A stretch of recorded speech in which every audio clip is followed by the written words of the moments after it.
just, now that we've had about 24 hours to sit and think about this, LSU, if you listen to this on a Wednesday, he is going to be officially announced by the school.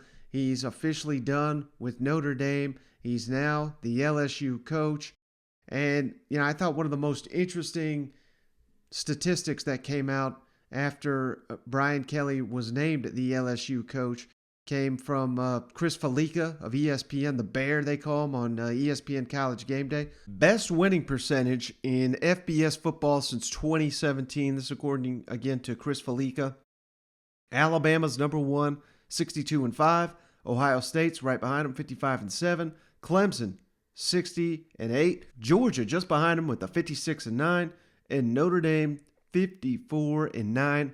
So that's a credit to the job that Brian Kelly has done there at Notre Dame and what LSU will be expecting from him from here on out. The official deals of his contract have been released. 10-year deal, $95 million. The $95 million man. We got to start calling him that after that's all people want to say with Jimbo, $75 million man. Every loss that LSU suffers under Brian Kelly, which given his contract, they expect it won't be many. We got to call him the $95 million man, or we. This is what we're. If he, God forbid, he starts out 3-2, all the tweets we're going to be getting for that. But he's also got an incentive-laden contract that's likely going to push this contract to over $100 million for the 10 years. Every time he makes a bowl game, for instance, he gets a $500,000 bonus. LSU's went to the postseason 20 years in a row, so. Aside from last year's COVID deal, of course, but Brian Kelly's going to clean up on this deal. 3-time National Coach of the Year, according to LSU. 284 career wins, 97 losses, 2 ties.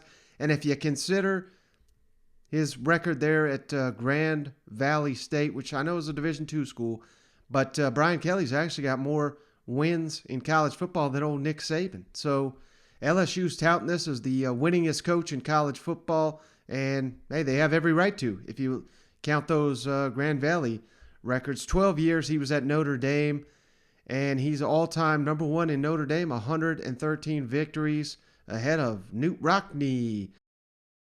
And in 12 years at Notre Dame, 113-40, including 54-9 over the last 5 seasons. He went to the BCS National Championship game, led the Fighting Irish to 2 college football playoff appearances. And aside from the money, which is obviously nice, I would imagine he's getting a significant pay bump here to jump from Notre Dame to LSU. But why is he doing this? We'll hear from Brian Kelly here on Wednesday, but you got to believe, hell, even Notre Dame, they're somewhat in the thick of the race right now. I believe they're number 6 in the brand new college football playoff rankings. So they just need a couple upsets. They're in the top 4.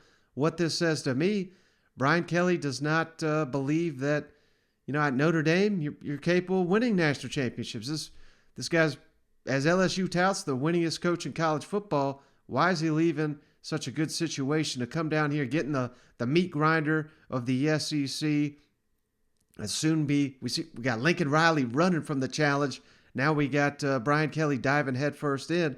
Again, I know the money, that's got to help. That's got to help. But at the end of the day, I think Brian Kelly, just like a lot of these, any ambitious coach, he wants to win it all, wants to win that national championship. He's going to have that opportunity at LSU.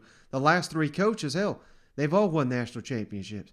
And he's even got a clause in his contract. If he wins a national championship at LSU and gets fired for any reason following that championship, without cause, of course, I'm not talking scandal here, but let's say a year or 2 later, they've kind of fall off a cliff like they did with Coach O, Brian Kelly gets 100% of the whatever's left on his deal, whether it's $90 million, $80 million, $70 million, what have you.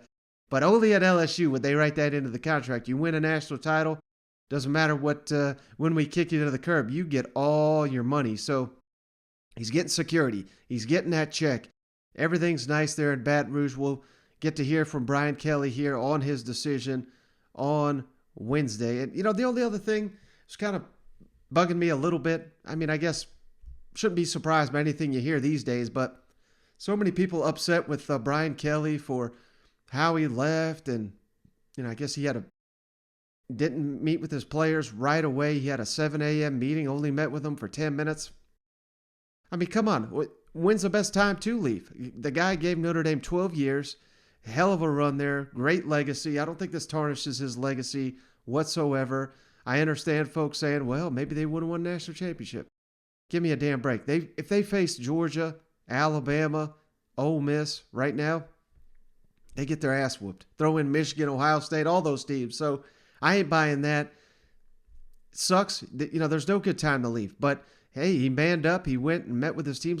That's better than some coaches have been known to do. So, yeah, that kind of pissed me off. I'm not sitting here saying kissing Brian Kelly's ass, saying he's the greatest coach and the greatest guy by any means. Just go on Twitter. You'll see some stories suggesting otherwise. But I just don't get the vitriol. Kind of the same goes for Lincoln Riley. These Oklahoma fans are all pissed off at him. He gave him several good years, not a one-and-done situation. Did a great job while he was there. Both these coaches did. But, hey, it's on to bigger and better, and that's why Brian Kelly is jumping ship to the SEC, because at the end of the day, we all know, even though the rest of the teams and programs and coaches, they all know it too. The SEC's where is it at?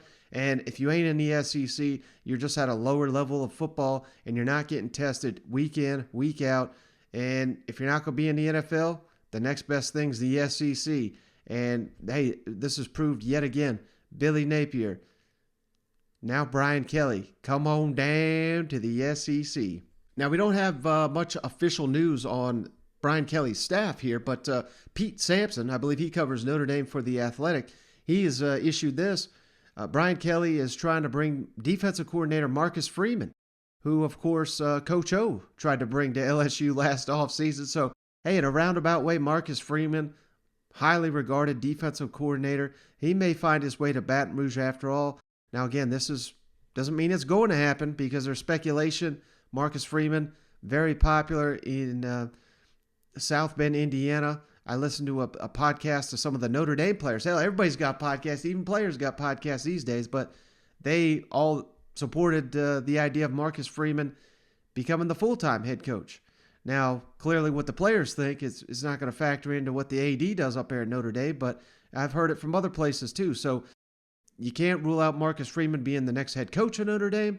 I've also heard if Luke Fickell were to leave Cincinnati, Marcus Freeman would be an ideal candidate to take over there. So, there's still dominoes to fall here, but would be interesting. Kelly would plan to make Freeman the highest paid defensive coordinator in college football, according to Pete Sampson. So, hey, they're putting their best effort forward once again to bring Marcus Freeman here to Baton Rouge. He probably would have been there already if Coach O was not on a hot seat already. So we'll find out more definitive plans here in the days and weeks to come. But I would imagine with the signing day coming up pretty quick, LSU is going to try to get this recruiting class together quickly. And I do know that the current defensive coordinator, Durante Jones, he's still out on the road recruiting. So they haven't sent those guys, asked them to come in off the road, which, you don't want to read too much into that, but that tells me he ain't been fired yet. It's probably a contingency plan, and that's got to be a tough position for Durante Jones, but who knows what is going to happen with Marcus Freeman. Marcus Freeman may not come down, and yeah, Durante Jones not the biggest name, but hell, this defense for LSU has really turned the corner and fighting hard for him. So there's a chance that he returns. Now, I would not expect Marcus Freeman and Durante Jones to be on staff next season because one of those guys is not going to take a demotion to be on LSU staff next season, but we'll just have to see where that goes. And one other nugget here for the Tigers, Eli Ricks, the all-American freshman corner there, now obviously just got done with his sophomore season, entered the transfer portal. He was on Jordy Collada's show, friend of the program, here on Tuesday, and he said that Brian Kelly getting hired at Baton Rouge does not change his plans at all. He's going to stay in the transfer portal, not returning to LSU. That is the plan right now for Eli Ricks.